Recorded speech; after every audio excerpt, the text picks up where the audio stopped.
Telugu capital భక్తి టీవీకి స్వాగతం సుస్వాగతం. నేను శ్రీలక్ష్మి. ఈరోజు మనతో సంస్కృత పండితురాలు, గోల్డ్ మెడలిస్ట్, కవయిత్రి, రచయిత్రి, ప్రముఖ ఆధ్యాత్మికవేత్త డాక్టర్ శ్రీమతి కుప్ప విజయశ్రీ గారు మనతో ఉన్నారు. విజయశ్రీ గారు నమస్కారం అండి. నమస్కారం శ్రీలక్ష్మి గారు. విజయశ్రీ గారు, మన మన మూక కవి అమ్మవారిని కళ్ళతో సందర్శించి ఆయన కవిత్వం చెప్పారు. ఆ కవిత్వాన్ని మీరు మాటలతో చెప్పి మా కళ్ళకు కట్టినట్టుగా చేస్తున్నారు. ఈరోజు మాకు శ్లోకాన్ని మాకు ప్రసాదిస్తారో చెప్పండి. అద్భుతమైన శ్లోకం ఉందండి ఇవాళ మనకి 34వ శ్లోకానికి వచ్చాం శ్రీలక్ష్మి గారు. 34వ శ్లోకం అంటే అమ్మవారిని దర్శించిన ప్రతిసారి ఒక కవిత్వ ప్రయోగము, ఒక అద్భుత చమత్కారము, ఒక నయన మనోహరంగా ఉండేటువంటి ఒక దృశ్యాన్ని కూడా ఆయన చిత్రీకరించి ఇస్తున్నాడు మనకి. మరి కవి రచయిత కదండి కదా, కవి మనసు చాలా గొప్పగా ఉంటుంది. ఆ ఊహా చిత్రం అంతా మనకు చూపిస్తున్నాడు అనమాట. అంటే మనకి ఊహ అంటే కళ్ళెదుట ఉన్నటువంటి కంచి కామాక్షి దేవిని ఎలా ఎలా చూశాడో మూక కవి చెప్తుంటే ఆయనకంటే ప్రత్యక్షమైంది, కానీ మనమైతే ఓకే వదిలేసుకోవాలి కదా, మనకి ప్రత్యక్షం అవ్వలేదు కదా. మరి అందుకని ఆయన చెప్పిన పద్యాన్ని మనము ఊహలో ఊహించుకుంటూ అమ్మవారు ఇంత అద్భుతంగా ప్రత్యక్షమైందనమాట అనుకోవాలన్నమాట. మాకు ఊహ కూడా కాదండి, మీరు కళ్ళకు కట్టినట్టే చెప్తున్నారు. అలాగంటారా?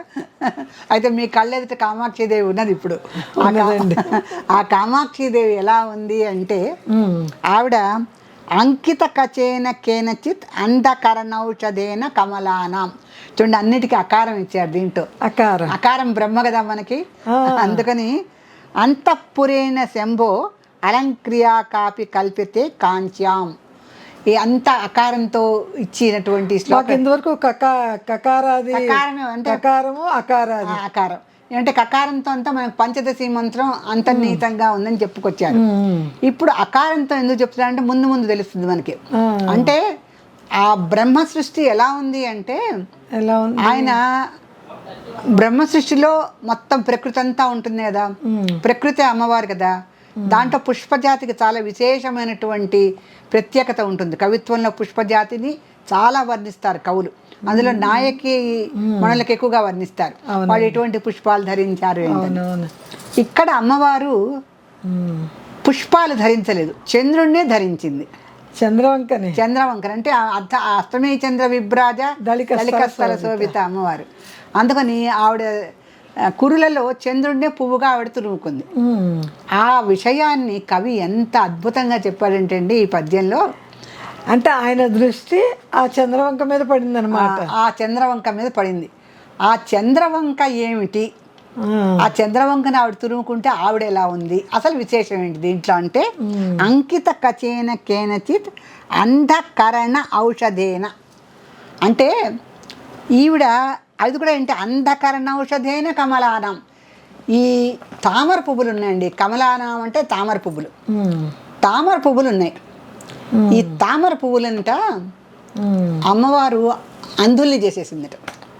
అమ్మవారు ఏంటి అంధుల్ని చేయటం ఏంటి అంటే, అమ్మవారు అందరికీ కరుణాతరంగితాక్ష్యం కదా, ఆవిడ కరుణ ప్రచారమే చేస్తుంది. కామాక్షి కనుల వెంట ఎప్పుడు కరుణే. అందుకని కాచతి విహరితి కరుణ అని అన్నారు కదా మొదట్లోనే. ఆవిడ కరుణ రూపంలో విహరిస్తూ ఉంటుంది. కాంచీనగరంలో కరుణ రూపంలోనే విహరించేది కామాక్షిదేవి. మరి కమలాలని కళ్ళు పోగొట్టింది రేఖంగా. అయ్యో, అదేమిటండి? కమలాలకి ఇక్కడ చూడండి, అంతఃకరణ ఔషధేన కమలానం, అంధుల్ని చేసేసిందట. ఒక ఔషధాన్ని ఇచ్చి వాటిని అంధుల్ని చేసిందట. ఎందువల్ల? ఇక్కడే ఉందండి కవిత్వం చమత్కారం అంతా. ఎంత అద్భుతంగా చెప్పాడంటే మూక కవి, ఓషధిపతి మనకి చంద్రుడు. అవును. చంద్రుడిని ఆవిడ తల మీద పెట్టుకుంది. అవును. ఆ చంద్రుడిని చూసేసరికి ఇవన్నీ గుడ్డి అయిపోయినాయి. ఈ కలువలు, కమలాలన్నీ కూడా. కలువలేమో వికసిస్తాయి, కమలాలేమో ముక్కులించుకుపోతాయి. ముక్కులించుకుపోతే గుడ్డి అయిపోయినట్టేగా. అందుకని అమ్మవారు వాటిని గుడ్డిదైపోవడానికి ఒక మందు ఇచ్చిందా అన్నట్టుగా చంద్రరేఖను ఆవిడ ధరించిందరు. అది కవిత్వ సౌందర్యం. అందుకని ఇక్కడ చూడండి, అంకిత కచేన కేనచిత్ అంధకరణౌషధేన. వాటికి అంధుడు అయిపోవటానికి ఆ తామర పువ్వులు గుడ్డి అయిపోవటానికి ఏదైనా మంది ఇచ్చిందా అన్నట్టుగా అక్కడంతా ముకుళించుకుపోయి ఉన్నట్టు. ఎందుకని అమ్మవారు అక్కడ చంద్రరేఖని ధరించి ఉంది. చంద్రుడు రాగానే తామర పువ్వులు ముకుళించుకుపోవటం, కలువలు వికసించడం అవుతుంది. అందుకని మళ్ళీ సూర్యుడు ఉదయించినప్పుడు కలువలు ముడుచుకుపోతే కమలాలేమో విచ్చుకుని ఉంటాయి. ఇది ప్రకృతి యొక్క సహజమైన ధర్మం. అయితే ఇక్కడ కవి అలా మామూలుగా ఎలా చెప్తాడు, ప్రకృతి సహజ ధర్మం ఎందుకు చెప్తాడు? అదే సూర్యుడు ఉదయాన్ని ఉన్నాడు, తూర్పును ఉదయించాడంటే అది కవిత్వం ఎందుకు అవుతుంది? వాస్తవమే అవుతుంది. అందుకని నేను ఏమన్నా అంటే ఆవిడ ధరించినటువంటి చంద్రవంక ఆ తామర పువ్వుల్ని గుడ్డిదైపోవడానికి ఒక ఔషధం ఇచ్చింది అన్నట్టుగా. ఔషధం అని ఎందుకు వాడుతున్నా అంటే ఔషధీపతి మళ్ళీ చంద్రుడు. అవును కదా, మందులన్నీ ఆయన దగ్గరే ఉన్నాయి. అందుకని అందులో అయిపోవడానికి ఒక మంది ఇచ్చాట చంద్రుడు. తామర పువ్వులు గుడ్డి అయిపోవడానికి చంద్రుడు ఒక మంది ఇచ్చాడు. ఎంత చమత్కారం, ఎంత చమత్కారం చూడండి. అందుకని తామర పువ్వులకి అంతఃకరణ ఔషధేన కమలయ అంటున్నాడు. అంటే వాళ్ళకి ఔషధంగా అంటే గుడ్డి అయిపోవడానికి కూడా మందులు ఉన్నాయిగా మన దగ్గర. అందుకని ఆ తామర పువ్వులన్నీ గుడ్డి అయిపోవటానికి ఒక మందు ఇచ్చాడా అన్నట్టుగా ఆ కాంచీపురంలో అమ్మవారు తిరుగుతుంటారు చంద్రుడిని ధరించి. అలా ధరించినటువంటి అమ్మవారు అలంకార క్వాపి అంటాడు. ఒక కాంచీ నగరానికి అలంకారంలా ఉందటాడు. కాంచీ నగరానికి అలంకారం. మరి ఆకాశానికి చంద్రుడు అలంకారం అయితే ఆ చంద్రుడిని ధరించిన ఈవిడ కాంచీ నగరానికి అలంకారం. అంత అద్భుతంగా ఆవిడ తిరుగుతోంది. అందుకనండి అంతఃపురేణ శంభో అలంక్రియా కాపి కల్పతే కాంచం. ఇంకొకటి ఏమిటి, ఇక్కడ చాలా ఈవిడ శివుడి యొక్క అంతఃపురానికి అంటే అంతఃపురాలు ఎప్పుడు కూడా కొంచెము అంతఃపురాలు కదండి, అవి బాహ్యపురాలు కాదు. అంతఃపురాలు అనేసరికి మనకి రెండు అర్థాలు. రాణులు నివసించే స్థానాలను అంతఃపురాలు అంటారు. లోపలగా ఉంటాయి అవి, కొంచెము అంత ప్రకాశవంతంగా కూడా ఉంచరు. గబుక్కున అంతఃపుర స్త్రీలు అంటారు, అంతఃపుర స్త్రీలు అందరూ చూడకూడదు కదా. అందుకని వాళ్ళు పరదా వేసుకుని వచ్చేవారు పూర్వకాలం కూడా. అందుకని ఈ పరదా సిస్టమ్ భారతీయులదేనండి. ఇప్పుడు తర్వాత ఇతర మతాల వాళ్ళు పరదా అని చెప్పుకుంటారు, కానీ భారతీయ స్త్రీ వివాహంలో కూడా ఒక మేలి ముసుగు వేసుకొని వివాహానంతరం మాత్రమే మేలి ముసుగు తీస్తుంది. అప్పటి వరకు మేలి ముసుగులో తల వంచే ఉంటుంది. సీతాదేవిని కూడా అలాగే చూశాడు రాముడు. ఆ రకంగా ఆ వీళ్ళందరూ కొంచెము దగద్దగాయమైనటువంటి వెలుగుల్లో ఉండరు. అంతఃపుర స్త్రీలు గబుక్కుని ఎవరికి దర్శనం ఎవరికైనా వాళ్ళు లోపలగానే ఉంటారు. అంటే కొంచెం చీకటిగా కనుమరుగు చీకటిలోనే ఉంటారని అర్థం. అటువంటి శివుడి అంతఃపురానికి అలంకారమా అన్నట్టుగా కామాక్షిదేవి కంచి నగరంలో తిరుగుతోంది. శివుడి యొక్క అంతఃపురానికి అంటే రెండు రకాల అర్థం. మామూలుగా శంభోహ అంతఃపురం క్వాపి అంటున్నాడు కదా. శివుడి యొక్క అంతఃపురం అంటే ఆయన మనస్సు అనే అంతఃపురంలో త్రిపురాంతకుడు, పైగా ఆయన యొక్క హృదయపురానికి అమ్మవారు రాణి. అదొకటి. మామూలుగా ఇంకొకటి ఏంటి, అంతఃపురం అంటే కొంచెం చీకటిగా ఉంటుంది. ఇవన్నీ కాకుండా ఇక్కడ అంతఃపురం అంటే శివుడి పరమాత్మ స్వరూపం. ఆయన అంతంలో ఉండేటువంటి పురం పరమాత్మ స్వరూపమే శివుడు, మహాశివుడు. ఆయన అంతఃపురం ఏంటి, పరమాత్మ స్వరూపం. ఆ పరమాత్మ స్వరూపమైనటువంటి శంభుడికి అలంకారంలా ఉందట అమ్మవారు. ఎంత అద్భుతమైన వాడు. శంభోహ అలంకార ప్రియ అంటున్నారు అమ్మవారు. అంటే ఇక్కడ అంతఃపురేణ శంభో అలంక్రియా కాపి కల్పతే కాంచం. ఆ కాంచీ నగరానికి అలంకారంగా ఉన్న కంచి కామాక్షిదేవి ఆ శంభుని యొక్క అంతఃపురానికి కూడా రాణిలాగా తిరుగుతూ ఉంటాం. ఆ అంతఃపురానికంటే మూడు రకాల అర్థాలు. ఒకటి అంతఃపుర రాణి, ఒకసారి ఆయన అంతఃపుర హృదయానికి రాణి. ఇంకొక అంతఃపురం ఏంటి, పరమాత్మ స్వరూపం. ఆయన అంతఃపురంలో ఏముంటుంది, సృష్టి స్థితి లయకారకుడే మహాదేవుడు. అటువంటి అంతఃపురానికి ఈవిడ అలంకారంలాగా ఉంది. అంటే పరమాత్మకే ఆవిడ అలంకారం అనమాట. అర్ధనారీశ్వర తత్వమేగా మరి. అందుకని పరమాత్మ స్వరూపమైనటువంటి మహాదేవుడికి అలంకారమా అన్నట్లుగా కాంచీనగరంలో తిరుగుతోంది.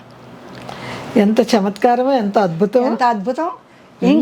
ఇంకొక అర్థం ఉందండి. ఇంకొక అర్థం ఏంటి, ఇక్కడ కమలాలు గుడ్డివైపోవటానికి చంద్రుడు మంది ఇచ్చాడు అన్నట్టుగా ఇప్పుడు చంద్రవంకాన్ని ధరించింది. ధరించేసరికి ఆ గుడ్డితనానికి ఎప్పుడు నలిపే కదా, ఆ నలుపంతా వచ్చి ఈవిడ కురులకు అంటుకుందట.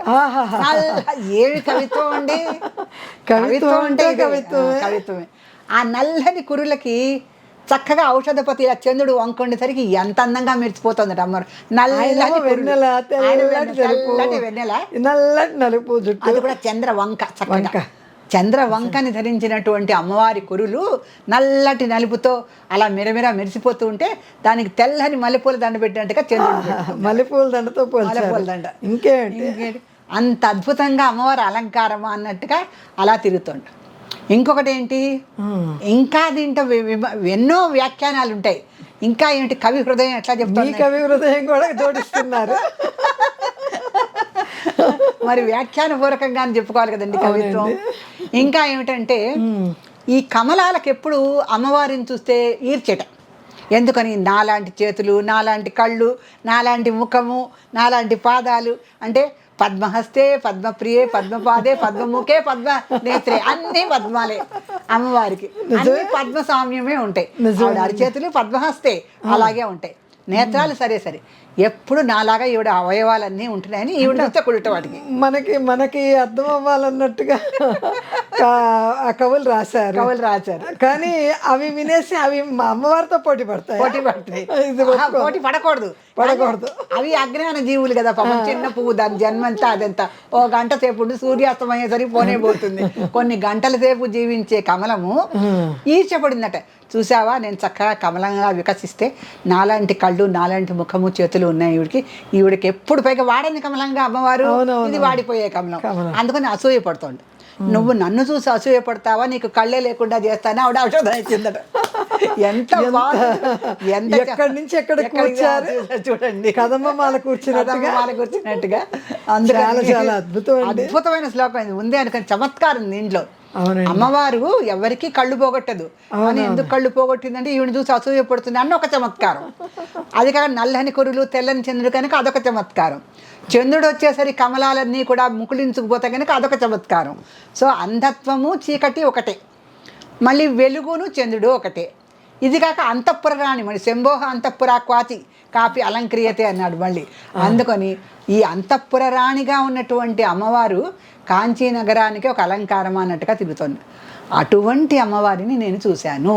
అబ్బా, ఆయన కళ్ళతో చూసింది ఒకటి, కవి హృదయంతో చెప్పింది 4, ఈ మా ఎదురుగుండా కూర్చున్న కవి హృదయం చెప్పేది ఇంకా కొన్ని. అంతా అమ్మా కామాక్షి, అమ్మా కామాక్షి, అమ్మా కామాక్షి. వినే భక్తులందరూ కూడా అమ్మా కామాక్షి, అమ్మా కామాక్షి. కామాక్షి గణాలన్నిటికీ కూడా కామాక్షి సమూహాలు అదేంటి మన సదాశివ కుటుంబంలో మన ప్రేక్షకులంతా కూడా కామాక్షి హృదయంతోనే విని పులకరిస్తూ ఉంటారు. ఆమె కథలనే వింటూ ఉండి ఆ మాతృ హృదయాలన్నీ పులకరిస్తూ ఉంటాయి.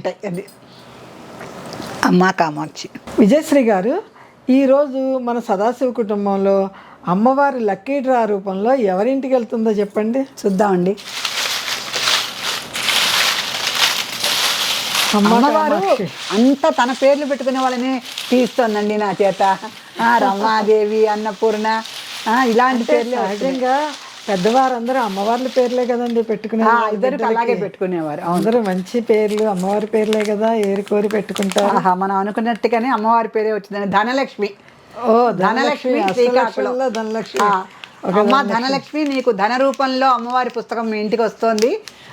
చక్కగా యాజమాన్యం వారు పంపించినటువంటి అద్భుతమైన ధనాన్ని నువ్వు చక్కగా ఎర్రటి బట్టలో చుట్టి అమ్మవారి మందిరంలో చక్కగా పెట్టుకొని నువ్వు పొందినటువంటి అపురూప కానుకని నువ్వు ఒక ఫోటో తీసి మాకు పంపిస్తే మేము చాలా సంతోషిస్తాం. సో పుస్తకం అందుకున్న వెంటనే మీ యొక్క బాధ్యతను మీరు విస్మరించకండి. దయచేసి అందినట్టుగా ఒక కామెంట్ పెట్టడం, ఫోటో పంపించడం. సో ధనలక్ష్మి గారు, త్వరలోనే మీరు లలితాదేవి పుస్తక రూపంలో ఉన్న ధనాన్ని అందుకోబోతున్నారు. శ్రీమాత్రే నమః. ధనలక్ష్మి గారు, స్క్రీన్ పైన వచ్చే నెంబర్కి మీరు పిన్ కోడ్ నెంబర్తో సహా అడ్రస్ పెట్టండి. తెలుగు క్యాపిటల్ భక్తి టీవీ వారు మీకు త్వరలోనే పుస్తకం అందిస్తారు. పుస్తకం అందుకోగానే మీరు చేయవలసింది, పుస్తకము మాకు అందినది అని ఆ నెంబర్కి కాదండి పెట్టేది, ఛానల్లో పెట్టాలి. 10 మంది చూడాలి, మేము సంతోషించాలి. శ్రీమాత్రే నమః.